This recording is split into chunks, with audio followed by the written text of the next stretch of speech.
Happy Sunday, everyone. Well, you know that you had a good weekend when you're so exhausted. I hope that you all had a great weekend. And today, what I want to talk about is what do you do when you are stuck in a role that doesn't bring you joy?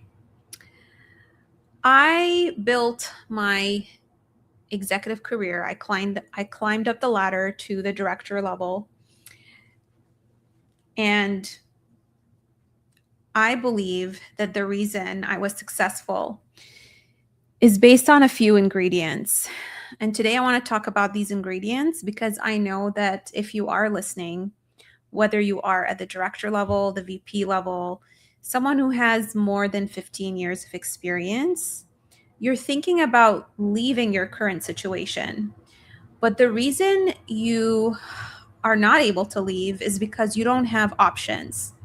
And so today I'm going to talk to you about how you can create those options for yourself, even if you feel that you don't have a network.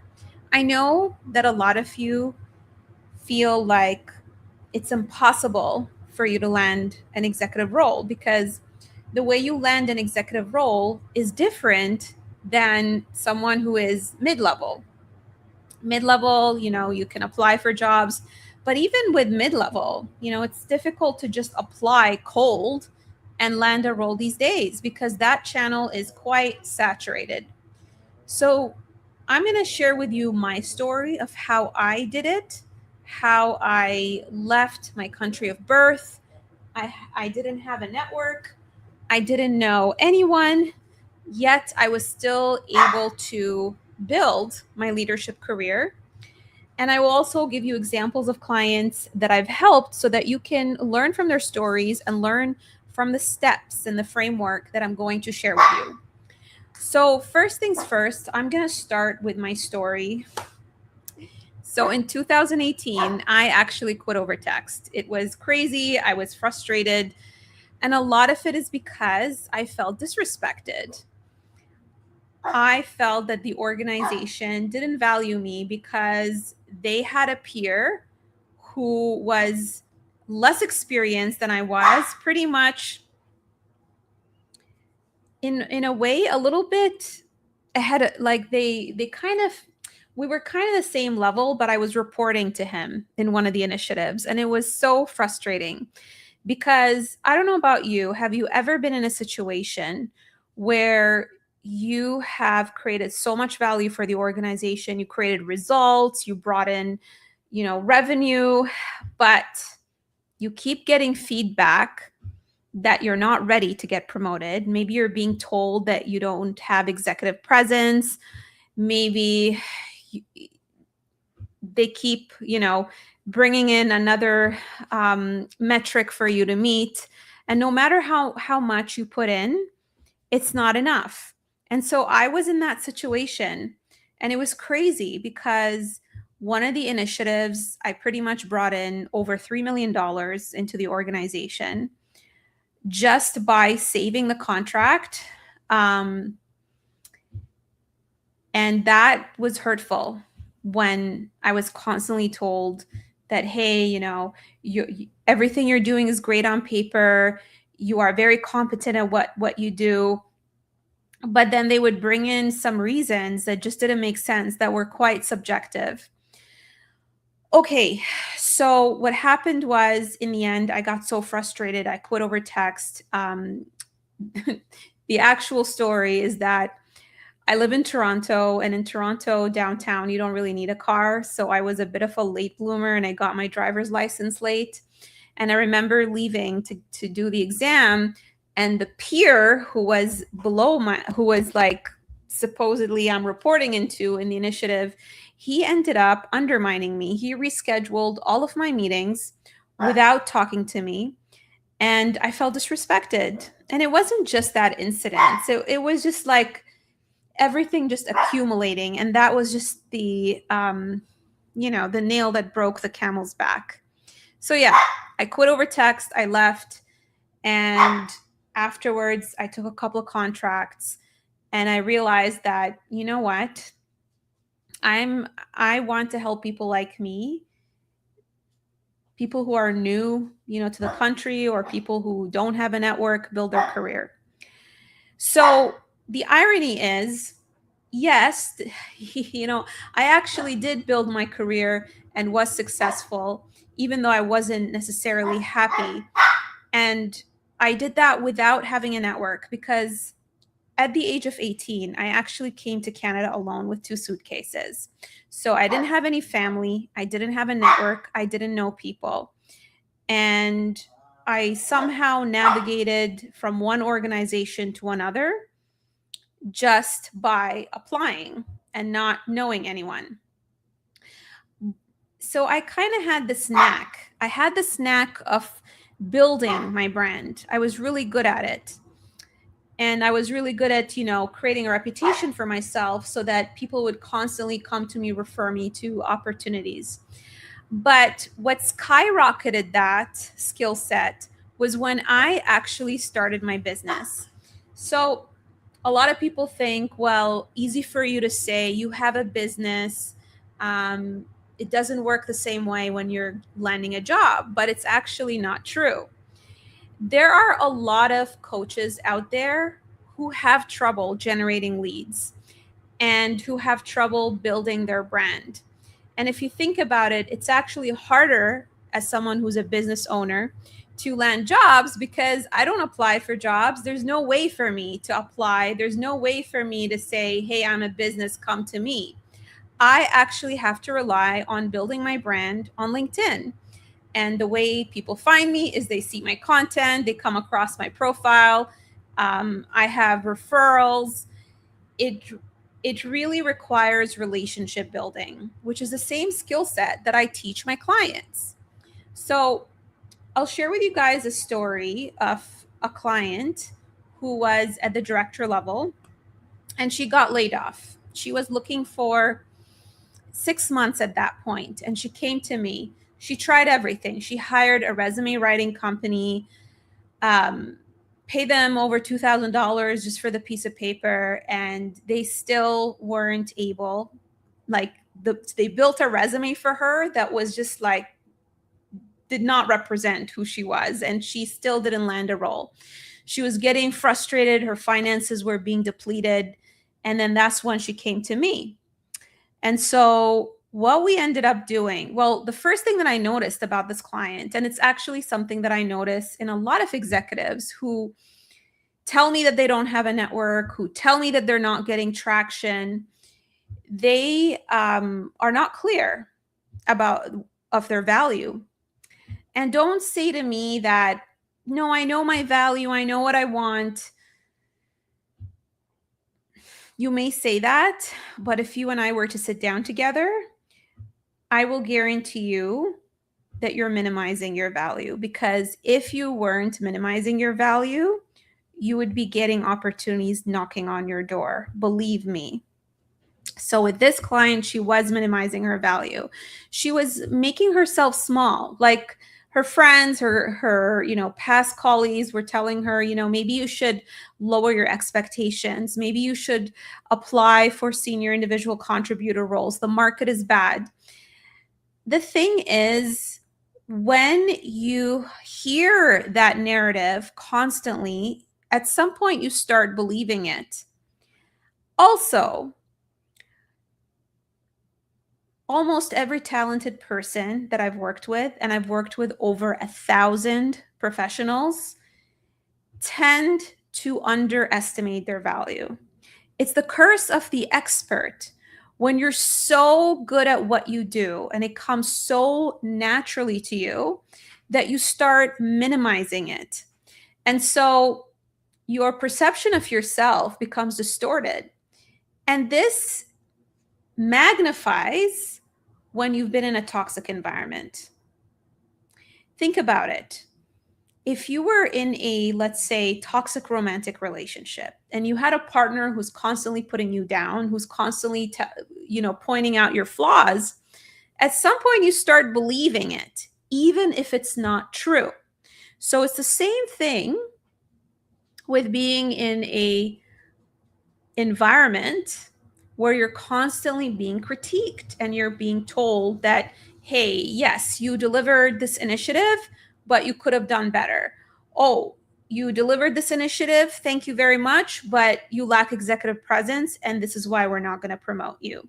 And when you start seeing someone else get promoted who's not as competent as you are, you start questioning. You're like, maybe I'm crazy. Like, I know this person is not as experienced as I am, but why would they promote them versus me? Right? And so you start questioning yourself. And that causes you to have that distorted view of your own value. And when you have that distorted view of your own value, recruiters can sense it, and it starts translating to all of your brand assets, your resume, your LinkedIn profile, the way you speak to recruiters, the way you network. It is a cascading effect. And so when I work with my clients, it's not that they're bad communicators. They're amazing individuals. They would not be in the roles that they're in if they weren't amazing at what they do.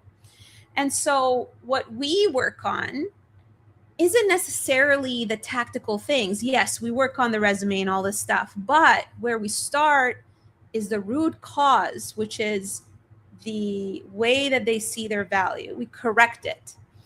And so, as someone who is on the outside, I bring in that fresh perspective, mainly because I have the context. I've been in the corporate world for more than 15 years, and I'm able to ask the right questions to understand what each of my executive clients have done in their career. And sometimes it feels messy, very messy, because you've done so much. Maybe you've had a nonlinear career, and we literally have to organize it so that we can see the thorough line, so that we can connect the dots, and then figure out what your sweet spot is. So, with my client, Stephanie, she was going through imposter syndrome, and she was in a weird role at her organization. Like, she was given the title of engineering director, but what she was doing was actually not engineering. And so she started getting confused because she was literally translating her title to what's out there. And recruiters kept telling her, you're not technical, you're not an engineering leader. And she was not, converting her interviews into offers. And so what we corrected was how her experience translated to the market and her value proposition. And it turns out that she is more of a product person than an engineering leader. And so once we helped her see how she fits into the market, she felt so much better. Now, there was still that little bit of self-doubt because, when your company has put you in this box for a long time, it's very difficult to believe, that you fit somewhere else. But when we worked together and we rebuilt her brand and we went through all of her stories and talked through them, she started realizing that it's true. So here's the thing. You can sit down and you can do this self-discovery and you can go on ChatGPT and talk to it. But the reason, it's almost impossible to figure it out on your own is because there's an emotional aspect to this, which a chat bot is not going to help you with. And here's the thing. The chat bot can take you on a rabbit hole in a very wrong direction because the chatbot, ChatGPT, Claude, whatever you're using, is going to validate you. And the inputs that you're giving it may be the wrong inputs. And so all it's going to do is it's going to confuse you. That actually happened with a client of mine who also recently came to me. She spent a month trying to figure out what she wanted to do. And guess what? A month later, still nothing. She got even more confused. She thought that she was going to land a role. Like, initially she came to me and she said, I want to land a role in a month. And I said, okay. And then she said, but you know what? I'm going to just, try to get the clarity on my own. She thought that she was going to get that clarity in less than a month and land the role in less than a month. But a month later, as she was trying to figure it out, brainstorm, go through her experience, feed ChatGPT her resume, she came up with like 3 avenues, but she could not decide. And it prevented her from applying for jobs because of that indecision. So this is why it is very difficult to do this on your own, because it is an emotional journey. You need to talk to someone. It's almost a therapeutic process. It's like, have you tried using ChatGPT as your therapist? Oh my God. ChatGPT as a therapist, or even Claude, so terrible. Well, Claude actually, I don't want to talk to Claude about my feelings because Claude is so mean. And ChatGPT just validates everything. And it just makes you have all these assumptions. But anyway, I digress. So anyway, with my client Stephanie, after we build her brand, she actually, guess what? Not only did she did not actually land a director role. Do you guys know what role she landed? Take a guess. Put it in the chat. Guess what kind of role she landed? She was told that she would not be able to land a director level role. She was told that whatchamacallit, that she should apply for senior individual contributor role. After working with me, she landed a VP role at a larger company. So, some of you might think, well, maybe she landed a VP role at a smaller company. That's why she moved up. No, she actually landed at a larger company, owns a larger mandate, moved up to VP level. This is what happens because 80% of the root cause that prevents people from making the change in their career is emotional. It truly is. Edward, you have a question. Doesn't that encourage us to build into any queries and reinforce them to, instead of having an AI assistant, be initially prompted with providing potentially the harshest or least faithful read of what you feed it? If Claude is too mean and GPT validates everything, doesn't that speak to the core model and baseline programming and boundaries so we can modify that? Okay, my friend. I love that you are participating and thank you for sharing. I'm going to try to understand your question. Okay, so why do people see a human therapist and not an AI therapist? I don't think that the models have developed the ability yet, maybe they will in the future, to have deep empathy. Okay? The process of making a career change, people mistake it to thinking that I need a resume, as long as I have a template, as long as I have a solid job search, as long as I'm networking, then I'm going to be able to navigate a career change. Again, I've been doing this for 6 years now. It's going to be 7 years in April. And I've worked with over 1,000 professionals. I have been, running this business pre-AI and post-AI.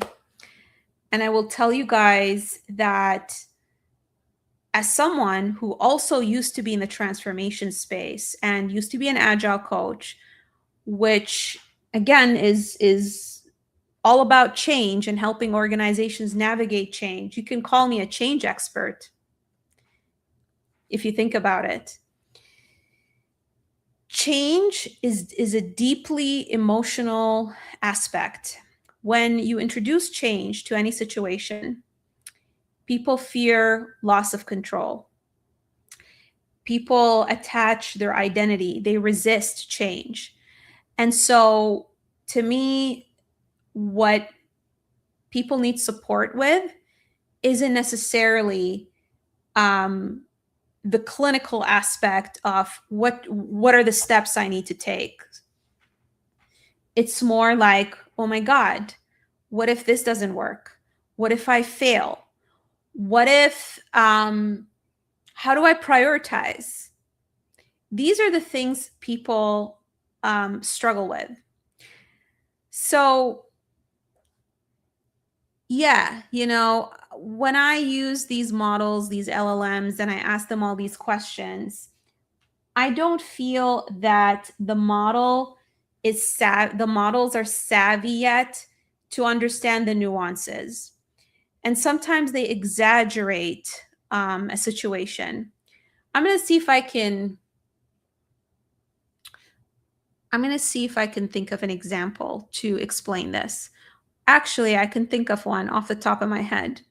So the company where I quit over text, I was just messaging my boss, like my ex-boss today, and he was telling me that he worked so hard for a whole month that he wasn't sleeping. He wasn't sleeping. He was so burnt out, he had to take an entire month off work. Tell me, someone who's going through that state, do you think an LLM would be helpful in that situation? Not really. You need a human to talk to when you're going through that situation. You need someone who is going to make you feel heard, empathize with you, and you kind of need to establish a relationship with that person to feel comfortable with them in order to, basically accept their advice. The accountability is just not the same with the ChatGPT and Claude. So that's really my perspective. Of course, if some of you feel like the LLMs are helpful in these situations, that's up to you, right? But the types of clients that I work with, they value the human aspect. They don't want to speak to an LLM. They're very busy professionals, and they want someone who's going to keep them from wasting their time trying to fix the wrong things. So anyways, that's really my perspective. How do you build the internal community structure for clients so they are able to seek support from people throughout their career after they find the job, or if they happen to be unable to work with a professional after a period of time? So the wonderful thing about my community is that it's like a network of alumni. So when my clients come to my program, they actually build relationships with other executives. And that is very helpful, okay? For multiple reasons. First of all, the way my program is designed is it's not just me talking to you, because I actually don't believe there is as much value of just working with a coach one-on-one and not, being part of a peer network. Think about like university, think about, going from an MBA, right? People actually pay a lot of money to get an MBA, most of the time, not for the education and what they're going to learn in the MBA program. It's actually to have access to a network, okay? There are a few things that happen when you are in a learning environment with peers. Your learning accelerates by 5 times because you are watching someone who's struggling with what you're struggling, and you're seeing it on the outside, versus when you're just working one-on-one with a coach, it's internal. You don't see your blind spots. But in a classroom setting, when you see another student, let's say struggling with their story or trying to improve their executive presence, you also have the opportunity to give them feedback and teach them. That accelerates your learning, okay? So that's number one.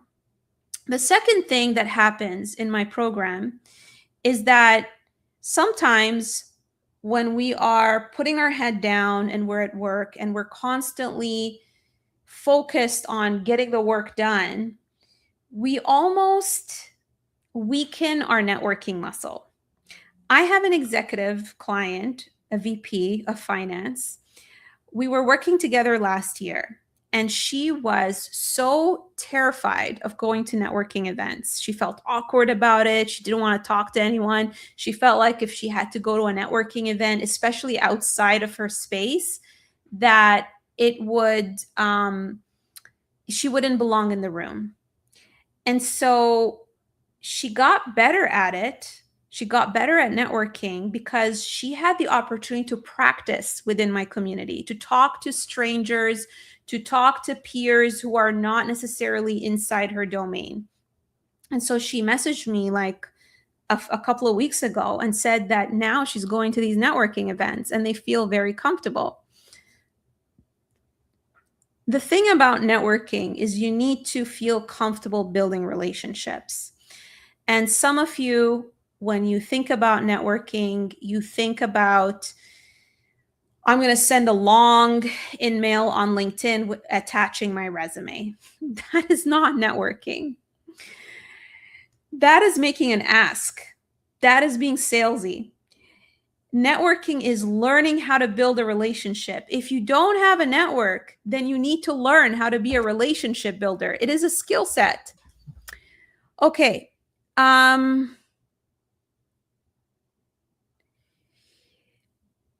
I don't know what your point is, Edward, in terms of I think an internal external support structure and accountability could incorporate guidance from a tool. Like I said, to each their own. Personally, my style when I work with my clients is we talk. I'm old fashioned. I don't like texting. I like phone calls.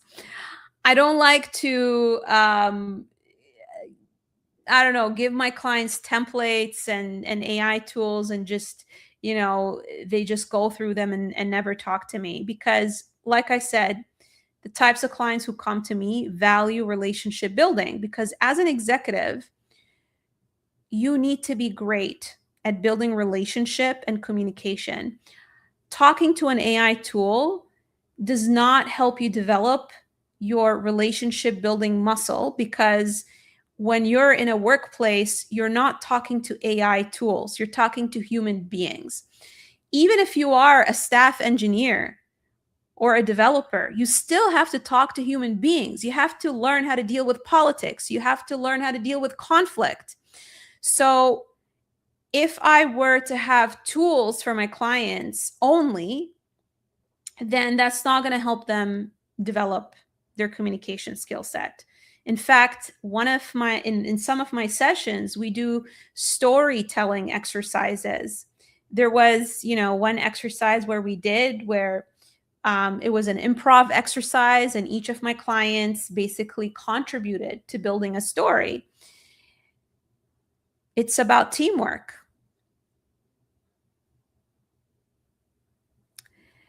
Yeah, I'm very great at building communities, and that's why my program is successful because first of all, um, how you build a community is by really focusing on building your brand. And this is how I built my business, right? People come to me because they see my values through my content. And so, how you build great relationships is by telling your story and showcasing your values. And when you are able to do that, you're going to be attracting like minded people. And this is how you build the strong relationships. And the concept actually translates to how you land a job as well. When you're very honest about what you care about and what you value, then this is where the alignment is created. This is where you attract opportunities aligned to the way you think versus fake who you are, put up with your situation, and you end up being miserable because you experience misalignment, right? So you need to be really good at expressing your value through your content. And don't take content literally. Every time I say content, people think, oh, I have to create content on LinkedIn. I have to post things on LinkedIn. Content, meaning any type of messaging, whether it's a conversation, whether it is a LinkedIn post, whether it's your resume, the content that you create needs to express your values clearly. It needs to tell your story in order to attract the right people. Okay. And this is something that I help my clients with. Okay. So I feel like that's pretty much what I want to say in terms of my framework. If you are in a bad situation or in a situation that is very stagnant and you're not getting the results that you want to create options for yourself, then what I recommend you do is book a career diagnosis with me. Like I shared with you, the reason I am really good at this is it's just the life circumstances that I went through. I came to Canada at the age of 18 and I was forced. I was forced to build my career without a network. My family, both of my parents never came to Canada. I came here alone. And so I was forced to develop that muscle. And after that, I further developed this muscle through my business. I don't really advertise, I create content. Mostly people who are strangers, find me on LinkedIn because I'm really good at building my brand and I'm able to communicate my value clearly. So if you're sick and tired of limiting yourself because you feel that you don't have the network, I really encourage you to not give up because it is possible to change your situation. And I'm opening up my calendar for you if you'd like to have a conversation and need the professional help to change your situation. So it is a 15-minute, free career diagnosis to inquire about my services and how it would work if we work together.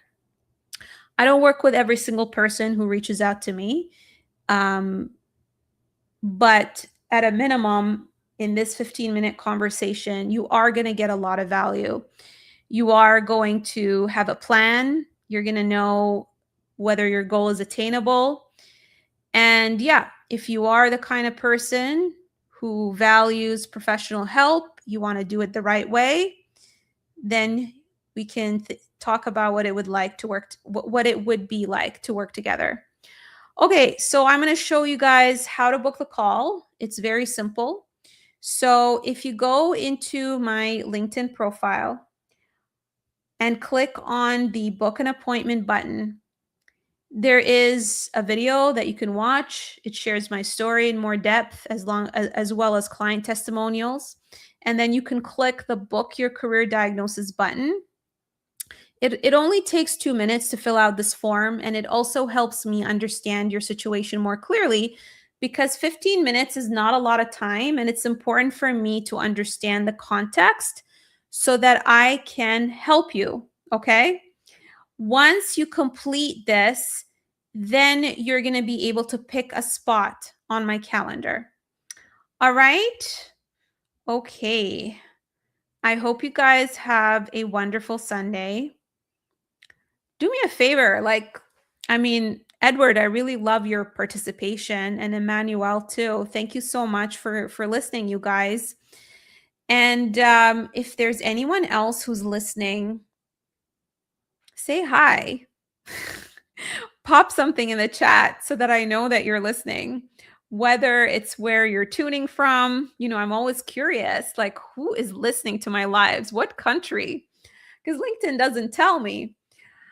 And if you really want to be helpful, then I would appreciate a like.